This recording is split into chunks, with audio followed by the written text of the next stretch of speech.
Assalamualaikum warahmatullahi wabarakatuh.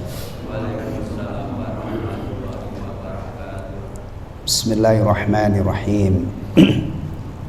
Alhamdulillahilladzi arsala rasulahu bil huda wa dinil haqq liyudhhirahu 'ala ad-dini kullih walau karihal musyrikun. Liyudhhirahu 'ala ad-dini kullih wa kafa billahi shahida. Wa asyhadu an la ilaha illallah wahdahu la syarika lah. Wa asyhadu anna Muhammadan 'abduhu wa rasuluhu la nabiyya ba'dah. Sallallahu alaihi wa ala alihi wa dhurriyyatihi wa sahabatihi wa man tabi'ahum bi ihsanin ila yaumiddin. Amma ba'd. Jamaah sekalian, ikhwatal iman rahimani wa rahimakumullah, yang semoga kita senantiasa mendapatkan curahan rahmat Allah Subhanahu wa taala. Alhamdulillah, kita dipertemukan kembali oleh Allah Tabaraka wa taala di majelis ini. Majelis yang kita khususkan ini hari Selasa ya, untuk menelaah kitab Al-Adabul Mufrad. Berarti insyaallah malam ini kita akan melanjutkan mempelajari hadis-hadis Nabi, athar para sahabat yang terkait dengan adab dan akhlak. Sejatinya nikmat yang paling besar yang Allah anugerahkan kepada umat manusia adalah diutusnya Rasulullah Muhammad sallallahu alaihi wasallam dan rasul-rasul sebelumnya. Bayangkan kalau seandainya sampai hari ini Allah belum mengutus Rasul, kita masih jahiliyah, kita tidak punya pegangan, tidak tahu siapa yang berhak disembah, ya kan? Tidak tahu bagaimana kita beribadah. Alhamdulillahilladzi bi ni'matihi tatimmus shalihat. Dengan diutusnya Rasulullah Muhammad sallallahu alaihi wasallam, memancarlah cahaya tauhid, cahaya iman, cahaya Islam ya, yang akhir-akhir ini populer juga dengan cahaya sunnah. Masya Allah ya. Ini cahaya yang sangat terang. Sunnah Rasulullah sallallahu alaihi wasallam itu menerangi semua hidup kita ini dengan detail-detailnya ya. Kalau kita pelajari, kita akan benar-benar membuktikan bahwa sunnah itu cakupannya sangatlah luas. Akidah, ibadah, adab dan akhlak. Baik, semoga jerih payah kita yang enggak terlalu berat-berat juga sih perjuangan kita ya, cuman habis maghrib sampai isya. Beda dengan ulama-ulama zaman dulu, itu waktu menuntut ilmu itu Masya Allah perjuangannya. Kadang-kadang untuk mendapatkan satu hadis, ulama-ulama ahli hadis, mereka itu menempuh perjalanan ribuan kilo. Itu tidak seperti kita sekarang ya. Kita menempuh ribuan kilo dari Merak sampai Banyuwangi sana, nyaman sekarang, full tol ya, juga aneka macam kelas ya, wani piro sampean ya. Kalau Jakarta Surabaya sampean berani 800-an 900 ya, ya naik sleeper bisnya sambil tiduran ya. Kalau 500-600 mungkin ya eksekutif ya. Masya Allah, dulu itu perjuangan orang-orang yang belakangan menjadi ulama-ulama besar itu ya luar biasa. Ada cerita mereka itu cuman berbekal roti kering, untuk bisa dimakan itu harus dicelupin air.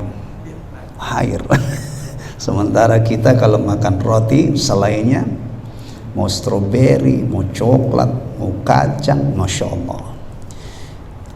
Ala kulli hal, kita sudah berusaha ya mempelajari daripada sabda-sabda Nabi, athar-athar para sahabat yang terkait dengan adab dan akhlak.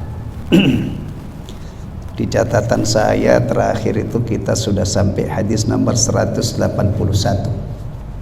Benar ya? Desember pertama, ini kan pertemuan kedua. 181. Baik, masih seputar hadis-hadis tentang hamba sahaya. Ya. Ternyata hamba sahaya yang hari ini itu tidak ada dalam kehidupan kita ya. Kalau kita pelajari itu kita temukan ilmu yang terkait dengan hamba sahaya. Kalau ini bab adab dan akhlak adalah Rasulullah mengajarkan kepada umatnya yang dulu tentunya sahabat ya. Yang waktu itu memang hamba sahaya itu masih ada. Rasulullah memberikan pelajaran, memberikan bimbingan bagaimana bermuamalah dengan hamba sahaya. Kalau tidak hati-hati ikhwatal iman ya, saudara-saudaraku, orang itu kalau zalim terhadap hamba sahaya loh ya, itu menyebabkan akhiratnya nggak aman. Hati-hati. Apalagi kalau sampai durhaka kepada ibu bapak, ya kan, kepada kerabat karib tetangga, ya, masya Allah. Kalau kita pengen selamat, tidak boleh menutup mata terhadap masalah-masalah seperti ini. Apalagi kepada Allah. Orang menyekutukan Allah, tidak kafir, tidak beriman atau munafik, itu kan kaitannya dengan Allah, ya kan? Na'udzubillah min dzalik. Menurut keyakinan kita, orang ini kalau sampai mati masih dalam keadaan menyekutukan Allah, kafir atau munafik, sejak dibetot nyawanya, kita pakai istilah dibetot ya, wan nazi'ati gharqa, demi malaikat yang mencabut nyawa dengan kasar dan keras. A'adanallahu jami'an min hadhil hal. Nyawanya siapa? Nyawanya orang kafir kan? Kalau orang beriman dicabut dengan lemah lembut. Sejak itu di alam barzahnya tidak mungkin dia selamat dari alam barzah. Nanti kalau sudah dibangkitkan selamanya tidak mungkin, mustahil dia nyasar menginjakkan kakinya di surga. Subhanallah. Salah-salah kita menjalani hidup itu seperti itu. Ya. Jadi kalau dibanding di dunianya bisa nikmat sesaat, tapi matinya dicabut dengan kasar nyawanya, masuk alam barzah dia tidak mungkin selamat dari adab kubur. Apalagi kalau sudah hari kebangkitan. Orang yang mati musyrik pasti mendapatkan balasan kemusyrikannya. Yang mati kafir pasti mendapatkan balasan kekafirannya. Orang yang mati munafik pasti. Orang yang beriman juga pasti mendapatkan balasan imannya. Tergantung imannya kuat, amal solehnya banyak, apes-apesnya orang yang masih mukmin itu tidak akan kekal di neraka. Ya, diadab dulu, dibersihkan dulu dari dosa-dosanya. Kalau Allah tidak berkenan mengampuninya, baru mentas. Tapi akhirnya di surga tempatnya. Baik, itu gambaran tentang pentingnya kita terus berusaha untuk menyempurnakan agama kita ini, sehingga ketika meninggal mudah-mudahan dalam keadaan husnul khatimah. Baik, memang hadis-hadis yang kita pelajari ini kalau kita pulang tidak bisa kita terapkan. Orang gak ada hamba sahaya kok. Tapi kan kita ini orang yang berakal kan. Kalau kepada hamba sahaya saja Rasulullah mengajari sahabatnya begini begitu, makanlah, berilah makan seperti yang kamu makan, berilah pakaian seperti yang kamu pakai misalnya. Kan di rumah kita ada orang-orang yang lebih tinggi derajatnya. Siapa? Pembantu itu bukan hamba sahaya, berarti kita terapkan pada bantu. Apalagi istri, Masya Allah. Istri itu memang kita itu kalau sebagai suami ya diwajibkan nafkahi. Jangan sampai istri malah diperlakukan lebih parah daripada hamba sahaya. Na'udzubillah min dzalik. Dan seterusnya. Mirip dengan nanti di sini ada, tapi belum sampai. Kemarin itu yang di Mutiara Baru, hadis sekitar 300 berapa itu. Rasulullah menceritakan ada orang laki-laki melakukan perjalanan yang haus banget, menemukan sebuah sumur. Sumurnya itu nggak ada timbanya, ya. Akhirnya dia masuk ke dalam sumur untuk minum. Setelah minum puas, dia keluar, lihat ada anjing yang kehausan nyaris mati. Tersentuh hatinya, ya, tersentuh hatinya, tergugah hatinya. Dia masuk lagi ke dalam sumur. Sepatu bootnya itu dibuat wadah air, dia gigit dengan mulutnya, kemudian tangannya menopang untuk supaya bisa naik, kemudian diminumkan kepada anjing yang kehausan itu. Allah Asy-Syakur, ya, akhirnya membalas perbuatan hamba ini, dapat ampunan. Bahkan dalam riwayat itu yang memberi minum inilah pelacur Bani Israel, perempuan pelacur, bukan pelacur, perempuan baik-baik. Nah begini ini kan kalau kita mendapatkan hadis ini kan, masa iya pulang dari sini besoknya kita sore-sore Pak bawa ember muter-muter di sini. Ngapain Pak? Oh, kemarin tuh saya habis ngaji di Al-Amin itu ada seorang ngasih minum anjing. Ya muter-muter sebulan belum tentu ada anjing di sini ini pada sejahtera. Berarti gimana kita menyimpulkan? Ini kalau pakai ilmu usul fikih namanya qiyas aulawi. Kalau ngasih minum anjing saja, ya, dapat pahala. Bagaimana kalau saya ngasih makan anak yatim, janda yang miskin saya santunin, atau kerabat saya, om saya, adik saya itu miskin misalnya saya bantu. Begitulah, itu cerdas namanya, ya kan? Termasuk berikutnya Rasulullah ceritakan ada perempuan disiksa di neraka gara-gara kucing. Kalau dengan dengan kucing saja perempuan itu bisa disiksa oleh Allah, bagaimana kalau dia menyakiti yang derajatnya lebih tinggi daripada kucing? Pembantunya tidak dikasih makan misalnya, lah begitulah, ya. Ketika kita mempelajari satu hadis, meskipun misalnya tentang hamba sahaya tidak ada, tapi yang ada itu justru orang-orang yang derajatnya lebih tinggi, haknya lebih besar. Taib 181 ya. Nah, 183. Sekarang kita lanjut 183. Benar ya, 181 kan terakhir? Iya. Baik. Haddatsana Al-Ala an abihi. Al-Ala menceritakan kepada kami, ini ada kaitannya dengan sanad sebelumnya. An abihi dari bapaknya, an Abi Hurairah radhiyallahu an, dari Abu Hurairah semoga Allah meridainya. Anin Nabi sallallahu alaihi wasallam, dari Nabi sallallahu alaihi wasallam. Qala, beliau bersabda, la tu'addanna al-huquq ila ahliha. Sungguh hak-hak itu akan ditunaikan kepada pemiliknya. Ya. Kalau di dunia ini jemaah sekalian ya, jemaah di dunia ini, Masya Allah kehidupan kita itu diwarnai dengan kezaliman, ya kan? Orang tua yang haknya dibaiki oleh anaknya banyak, anak yang durhaka. Allah subhanahu wa ta'ala yang haknya itu diesakan, diyakini dialah pencipta alam semesta, dialah yang punya hak untuk disembah dan diibadahi. Ternyata banyak orang yang beribadah kepada selain Allah. Jadi hak Allah itu tidak ditunaikan. Ada orang musyrik, ada orang kafir, ada orang ateis, banyak, miliaran. Hak istri juga demikian, hak anak banyak. Kita kalau bicara anak yatim, itu siapa anak yatim itu? Anak yang ditinggal mati oleh bapaknya, belum balik. Nah sekarang ini ada anak itu bapaknya belum mati, tapi nggak ada bapaknya, kabur. Nih kawin lagi, Masya Allah. Itu sebenarnya bukan anak yatim, tapi ya tetap kita berbuat baik kepadanya. Tapi kalau di atas namakan anak yatim, bapakmu kemana nang? Bapak kabur pak, nikah lagi. Oh berarti bukan yatim. Itu kan di dunia ini Masya Allah, kezaliman itu memang merajalela.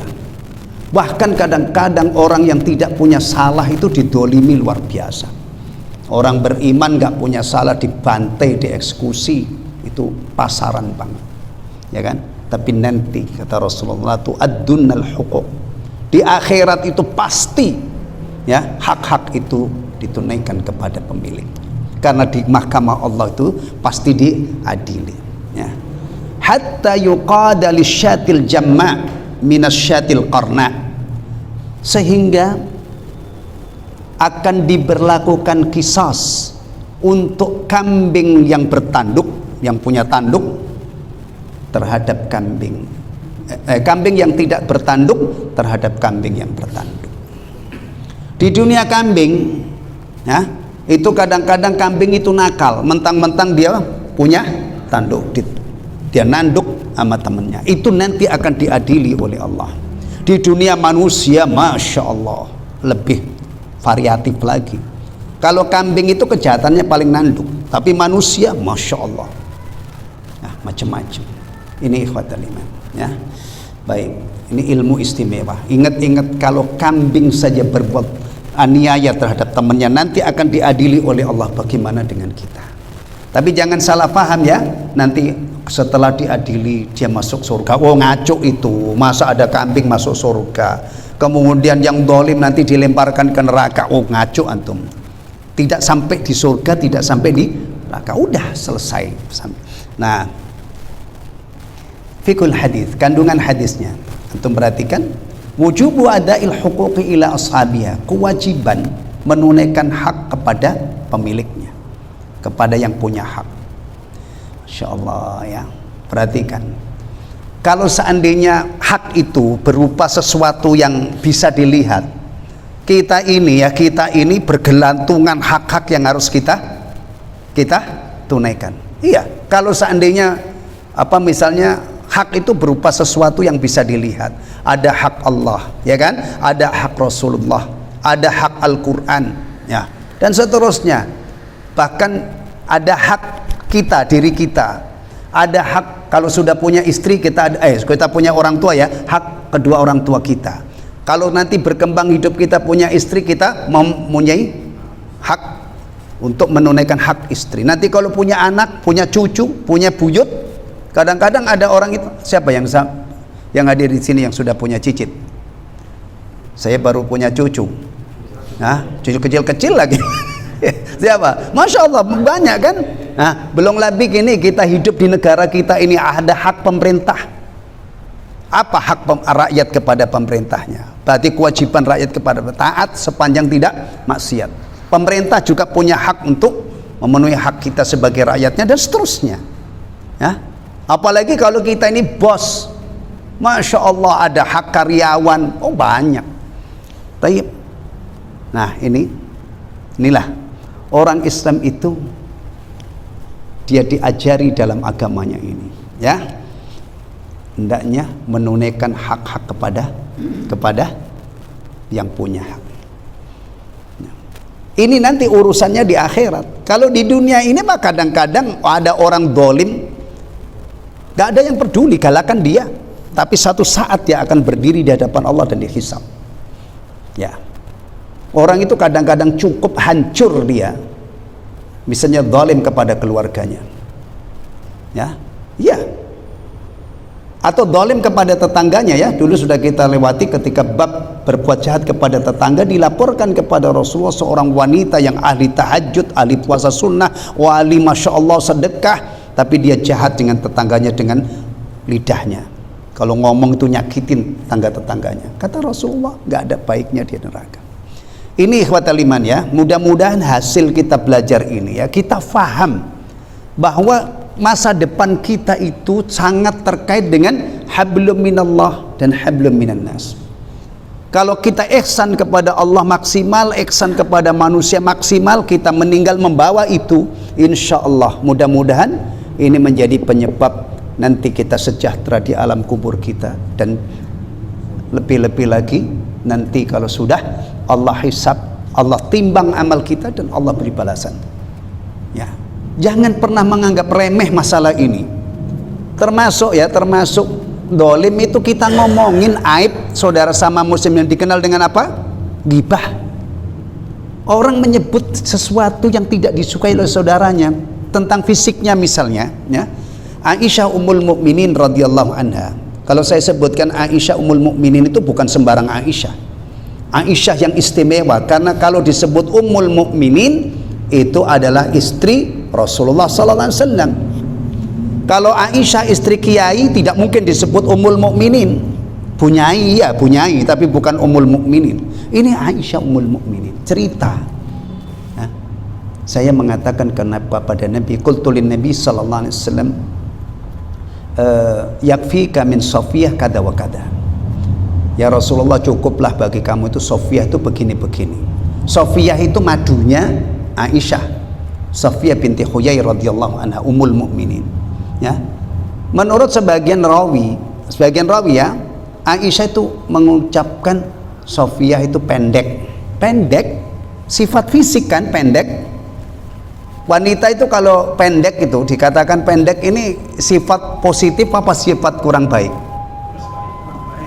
Kurang baik, karena wanita itu kalau cantik salah satunya adalah posturnya ideal gitu kan? Iya. Zaman sekarang itu ada orang perempuan tuh sendalnya 20 cm. Jadi ketika mengenakan sendal hak tinggi itu tingginya 170. Setelah sendalnya dilepas menyusut tinggal 150. Iya, cuman ngomong itu tidak lebih. Rasulullah yang sangat sayang kepada istrinya ini, ya ini juga teladani ya. Kita itu kalau punya istri teladani Rasulullah. Ya, apalagi kalau istri antum banyak. Jangan malu-malui orang Islam istrinya banyak, nggak ada mirip-miripnya dengan Rasulullah. Tetapi ketika nikah dia gagah banget. Kenapa orang Rasulullah aja istrinya banyak? Iya, Rasulullah istrinya banyak tapi adil kan gitu. Ya, masya Allah. Ya. Akhirnya dididik. Laqad qulti kalimatan law mazajatha bima'il bahr lamazajat. Kamu telah mengucapkan satu kata. Seandainya kamu kata tadi, menurut satu riwayat itu cuman mengatakan Safiyah itu pendek, kalau dicampur dengan air laut akan tercampur dengan ucapan ini. Masya Allah. Sampai Imam Nawawi ketika mengutip hadis ini, beliau berkomentar, ini adalah salah satu bentuk larangan ghibah yang pol-polan. Dah bahasanya gitu aja. Karena satu kata cuman ngatain itu ya. Ini kadang-kadang orang ghibah itu malam suntuk, mulai habis isya sampai subuh ghibah misalnya.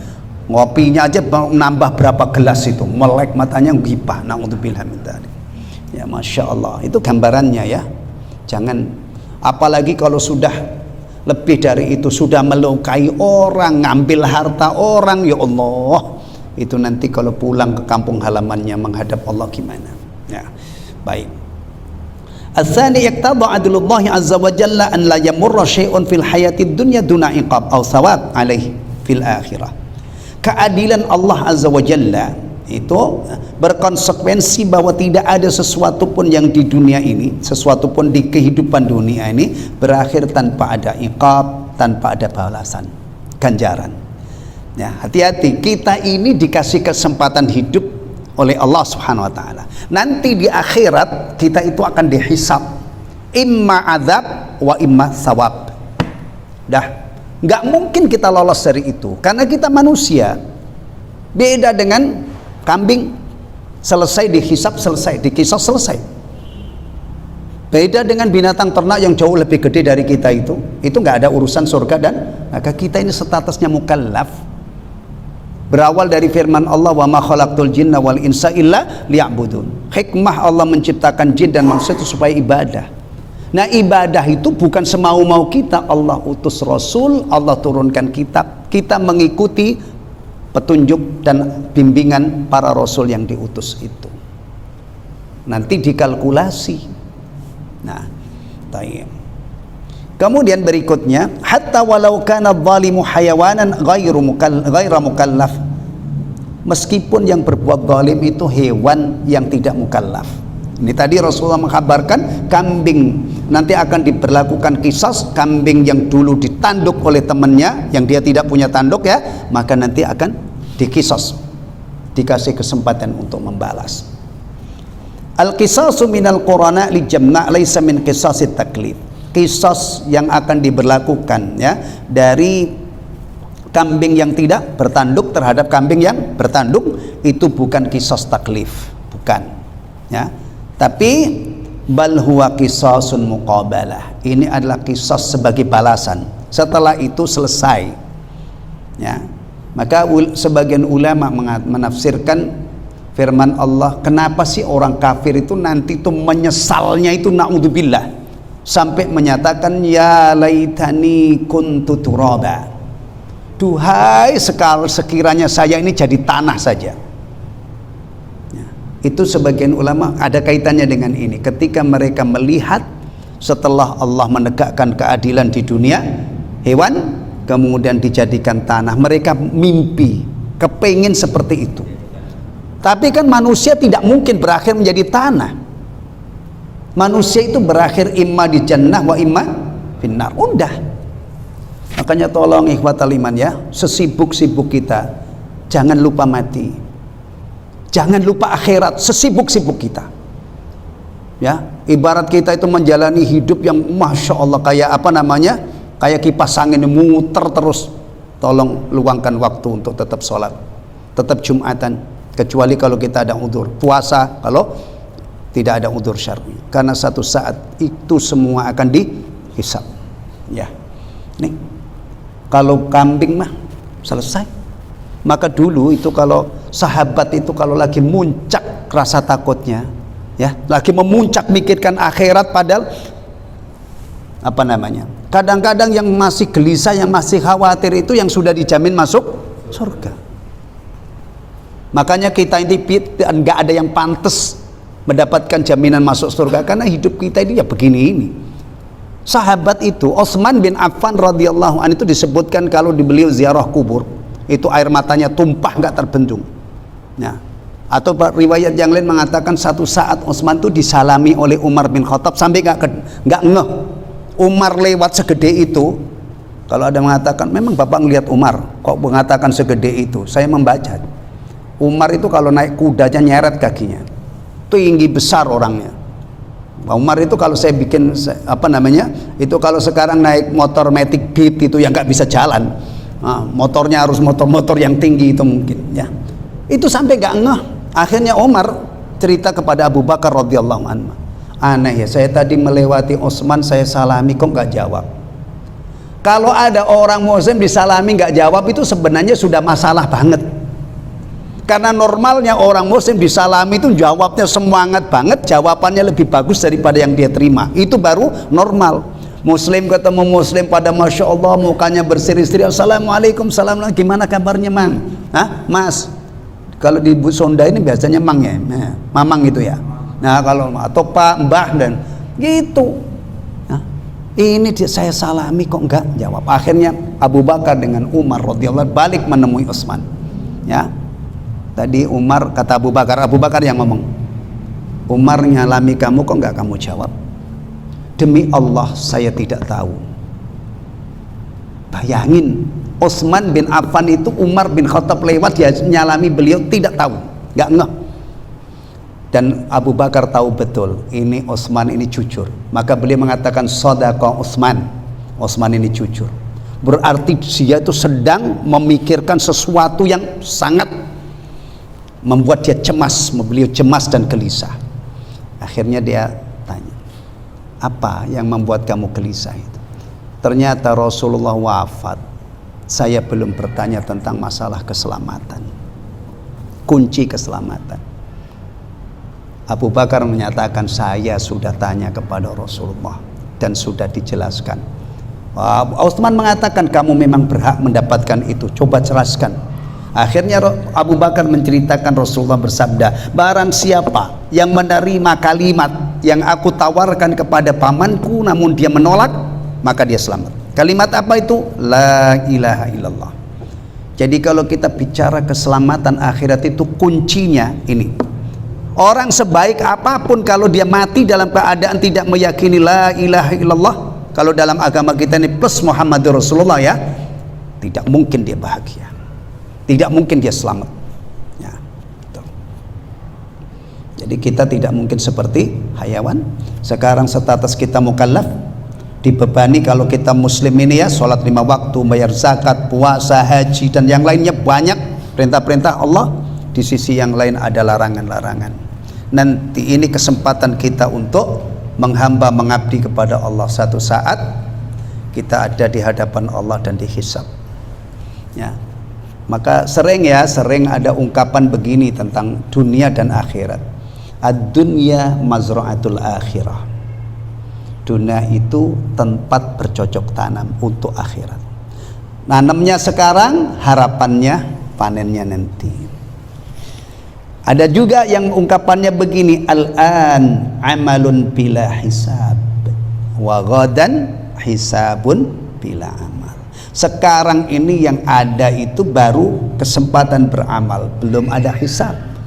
Bahkan kalau kita lihat sekilas, kalau lihat ya, itu ada orang-orang yang tidak dekat dengan Allah ya, tapi hidupnya enak tenan ya. Daftar 10 orang terkaya di dunia ya, itu kalau kita lihat namanya bukan nama, tidak ada Pak Yadi, tidak ada Pak Prapto, tidak ada antum yang diduduki orang-orang ini. Asetnya berapa biasanya untuk menjadi orang terkaya di dunia? Hah? Insya Allah ya, ribuan triliun ya. Iya, mereka jadi bintang. Berapa hari yang lalu itu saya baca berita di India itu ada orang termasuk orang terkaya di dunia, di Asia, termasuk di dunia juga. Itu mantu itu 7 hari. Jalan raya di India itu di ibu kota itu ditutup 7 hari mengadakan ini. Tamu-tamunya itu Masya Allah dijemput pakai jet pribadi ini dan itu.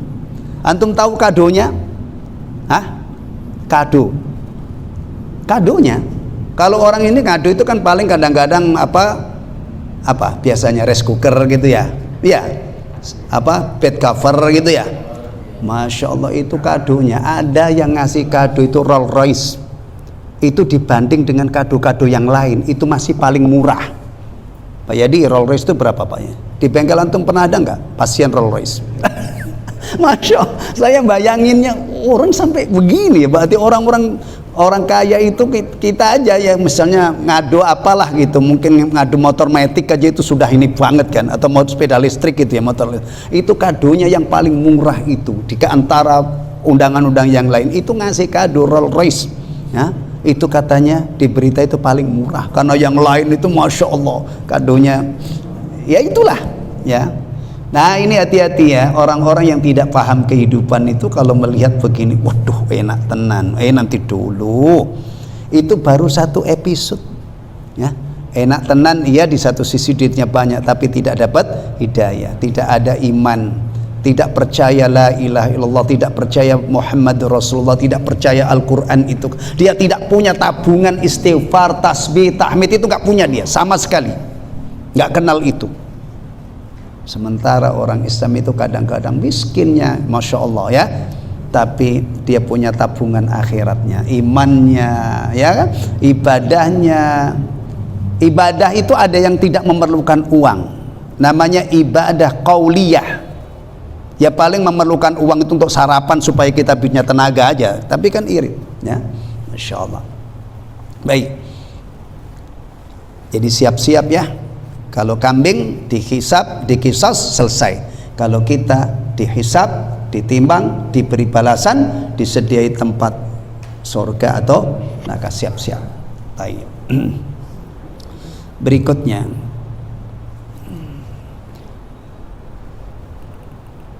hadis nomor 185. Kita tidak baca semua, kita ambil ininya aja, karena kadang-kadang beberapa hadis itu isinya sama. An Abi Hurairah radhiyallahu anhu qala, dari Abu Hurairah semoga Allah meridhoinya, beliau berkata, qala Rasulullah sallallahu alaihi wasallam, Rasulullah sallallahu alaihi wasallam bersabda, ini perhatikan, kalau ini terkait dengan kita, bukan kambing tadi ya. Man daraba darban, barang siapa yang memukul satu pukulan, dalam mukul zalim maksudnya ya, uqtussa minhu yaumil qiyamah, maka akan dikisos darinya pada hari kiamat. Nah, yang kita pukul siapa? Bisa saja karyawan, bisa saja orang-orang dekat kita. Pokoknya kalau orang itu mukul di dunia ini karena zalim, ancamannya kalau tidak diampuni oleh Allah, kalau dia tidak bertobat nanti akan diqisas di hari kiamat. Kemudian ya itu sudah ini ya, sudah insya Allah sudah sering sebelumnya sudah ada. Bagaimana kita memperlakukan hamba sahaya atau orang-orang yang punya hamba sahaya itu diajari oleh Rasulullah, jangan sampai mukul, jangan sampai zalim, jangan sampai membebani pekerjaan yang di luar kemampuannya. Bab berikutnya hadis nomor 187. Bab uksuhum mimma talbasun, beri mereka pakaian dari pakaian yang kalian pakai. Ini ajarannya luar biasa. Ini perintah untuk majikan ya, bukan suami kepada istri, bukan suami kepada anak-anaknya, bukan. Majikan kepada budaknya, kepada hamba sahayanya. Itu diajari mereka yang menjadi majikan. Ini diajari oleh Rasulullah untuk memberi pakaian kepada budaknya itu seperti pakaian yang dia kenakan. Begini ini kalau budaknya majikannya sombong, kira-kira sudi apa enggak? Hah? Enggak sudi lah. Ternyata memang ajaran Islam itu membutuhkan media, pribadi-pribadi yang berjiwa mulia. Saya ambilkan contoh lagi, Rasulullah mengajarkan sambung kerabatmu yang memutuskan, beri kepada orang yang tidak mau memberi, maafkan orang yang berbuat salah. Bayangkan, ini kan ajaran tinggi banget. Kalau orang-orang yang jiwanya rendah diajari begini, enak ngapain? Bisa begitu kan? Atau kadang-kadang orangnya ya sudah kepengen menjalankan itu, teman-temannya nggak ada yang dukung. Maaf ya kalau bahasa orang sini, bego lo, ngapain kamu maafin dia? Kamu sekaya, kamu hidup tidak perlu dia. Bisa begitu kan? Padahal Rasulullah ngajarin nyambung, yang kamu memutuskan. Ini tingkat tinggi ajaran ini ya. Apalagi beri orang yang tidak mau memberi, dan maafkan orang yang berbuat salah. Begini ini kalau yang menerima ini orang yang jiwanya rendahan kan. Makanya perhatikan ya, mari kita latih diri kita ini, mudah-mudahan diri kita ini, pribadi kita ini siap memegang teguh, mengamalkan petunjuk-petunjuk terbaik yang diajarkan oleh Rasulullah SAW ya. Nih An Ubadah bin Al-Walid bin Ubadah bin Samit, dari Ubadah bin Walid dari Ubadah bin Samit qala, kharajtu ana wa abi natlubul ilma fi hadzal hayy fil ansar. Kami keluar bersama ayahku untuk menuntut ilmu di lingkungan sahabat-sahabat Ansar qabla an yahliku, sebelum mereka pada wafat. Jadi Ubadah bin Samit ini bercerita dulu dia pernah dengan bapaknya menuntut ilmu ke lingkungan orang-orang Ansar. Fakana awwalu man lakina Abul Yasar, dan orang yang pertama kali kami temui adalah Abu Yasar, sahiban Nabi sallallahu alaihi wasallam. Beliau adalah sahabat Nabi, wa ma'ahu gulamun lah, dan bersamanya hamba sahayanya. Jadi Abu Yasir ini, Abu Yasar, orang yang pertama kali ditemui oleh Ubadah bin Samit dan ayahandanya tadi. Dan dia bersama, Abu Yasar bersama hamba sahayanya. Nah ini ada pemandangan yang unik yang dilihat oleh Ubadah bin Samit. Wa ala Abil Yasar burdah wa mu'afiri, wa ala gulamihi burdatun wa mu'afiri. Abu Yasar mengenakan burdah dan mu'afiri, demikian juga hamba sahayanya. Jadi pakaiannya itu sama antara majikan dengan budaknya. Masya Allah ya. Kalau sekarang mungkin itu kita gambarkan yang apa, yang istimewa, mungkin apa ya, kalau baju bagus untuk ukuran kita itu apa? Jas. Jas mungkin ya begitu. Gulamnya juga pakai itu. Tapi dulu di sana tidak pakai jas. Yang jelas pakaiannya itu sama. Majikannya pakai burdah. Burdah itu yang biasa dikalungkan di leher itu. Kemudian budaknya juga mengenakan itu. Kemudian fakultu lahu, saya berkata kepadanya, ya ammi, wahai paman. Ya, ternyata panggilan ini juga di sini ya. Kita itu kalau anak-anak itu kalau manggil orang yang ini kan biasanya om gitu ya. Om gitu ya. Benar kan? Antum pernah dipanggil om enggak? Oh, kalau saya sering, saya itu dipanggil orang macam-macam. Terus terang ya, saya sering dipanggil Pak Haji. Gak tahu dari mana saya Pak Haji. Tapi alhamdulillah saya Haji. Ada yang manggil Pak Kiai, Pak Ustadz, macam-macam ya. Kadang-kadang teman anak saya ini kalau lagi ke rumah manggilnya Om. Nah, saya juga dipanggil Mbah. Cucu saya itu manggilnya tuh orang serumah yang pertama kali dipanggil sampai hari ini. Dia belum bisa ngomong yang lain. Itu manggilnya Mbah, Mbah, Mbah. Gitu. Nah, coba antum. Ya. Ini penyapanya itu ya ammi, kalau bahasa kita Om gitu ya. Om. Kita kan? Lau akhadta burdata gulamika wa a'taitahu mu'afiriyaka aw akhadta mu'afiriyatahu wa a'taitahu burdataka kanat 'alaika hullah aw 'alaihi hullah. Om, seandainya burdahmu itu Om, kamu ambil dan cukup kamu beli mu'afiri pakaiannya ya, atau sebaliknya kamu ambil mu'afirinya dan itu sudah cukup Om. Ya. Ya. Tapi kok saya lihat ya, pakaian yang Om kenakan dengan hamba sahayanya sama. Ya. Ternyata ikhwatal iman, apa jawabannya Abu Yasar ini? Ya. Ya bena akhi. Wa qala Allahumma barik fi. Sebelum itu apa? Famasaha ra'si wa qala Allahumma barik fi. Lalu Abu Yasar ini memegang kepalaku, mengusap kepalaku. Ini tanda sayang ya, kan ini masih bocah ya, masih muda. Kemudian berdoa Allahumma barik li, Allahumma barik fi, ya Allah berkailah anak ini. Kemudian manggilnya ya bena akhi. Kalau tadi manggilnya ya ammi, ini manggilnya ya bena akhi, wahai putra saudaraku. Ya. Basura ainayya hataini, dua mataku ini melihat. Wa asma'u udunayya hataini, dua telinga aku ini mendengar. Wa wa'ahu qalbi, dan hatiku memahami. Wa asyara ila niyati qalbi, dia ketika menyebut hatiku ini memahami ya, itu menunjuk ke ke tempat hatinya, yakni dadanya. An-Nabiyya sallallahu alaihi wasallam yaqul, Nabi sallallahu alaihi wasallam bersabda, at'imuhum mimma ta'kulun. Ya, berilah makan mereka hamba-hamba saya itu dari apa yang kamu makan. Ya, waksuhum mimma talbasun, dan berilah mereka pakaian dari yang kamu pakai. Wa kana an utiyahu min mata'id dunya ahwanu alayya min an ya'khudha hasanati yaumal qiyamah. Dan aku memberikan kepadanya kesenangan dunia itu lebih ringan daripada kebaikanku nanti diambil pada hari kiamat. Paham? Jadi ini yang diajarkan oleh Rasulullah, sampai Abu Yasar mengatakan dua mataku ini melihat, telingaku mendengar, hatiku memahami apa yang disabdakan oleh Rasulullah. Oh, ternyata beliau tadi mengenakan pakaian yang sama dengan hamba sahanya, itu mengamalkan petunjuk Nabi sallallahu alaihi wasallam. Ya, petunjuk Nabi sallallahu alaihi wasallam. Kemudian beliau mengatakan, saya beri pakaian yang bagus ini lebih ringan daripada nanti kebaikanku di akhirat diambil oleh dia.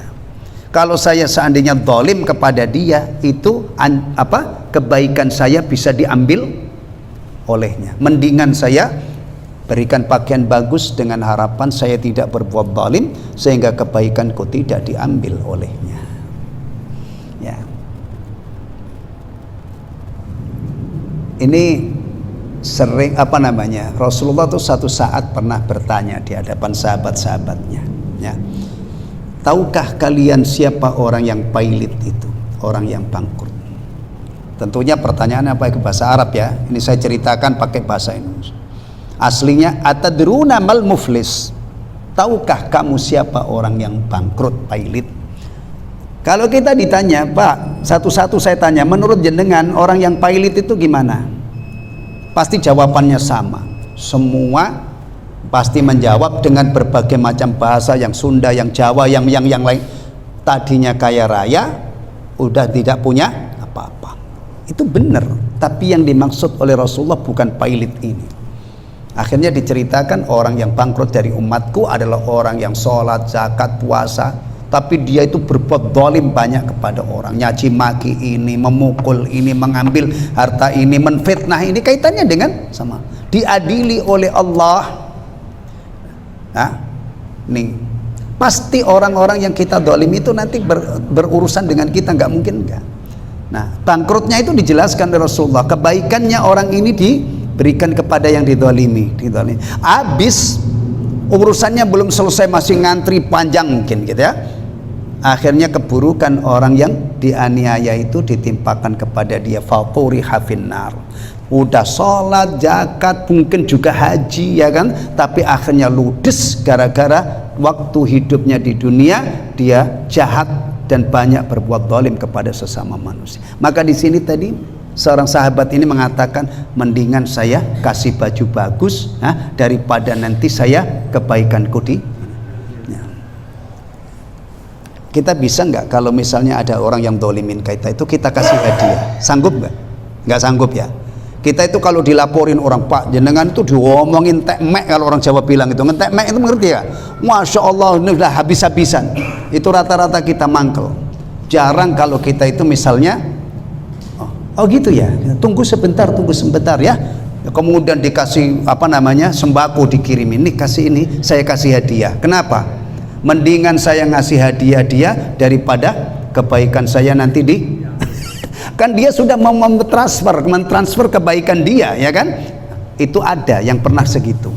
Agama ini kalau kita dalami itu, kita kaji, kadang-kadang itu bisa memunculkan orang yang benar-benar luar biasa. Luar biasa takwanya, luar biasa tawaduknya, luar biasa dermawannya dan seterusnya. Wallahu taala alam bissawab. Udah Isa ya? Udah. Ya, sampai di sini dulu. Nanti kita lanjutkan insyaallah pada tahun depan ya, tahun depan. Alhamdulillahilladzi bi ni'mati tatimmus shalihat. Subhanakallahumma wa bihamdika asyhadu an la ilaha illa anta astaghfiruka wa atubu ilaik. Assalamualaikum warahmatullahi wabarakatuh.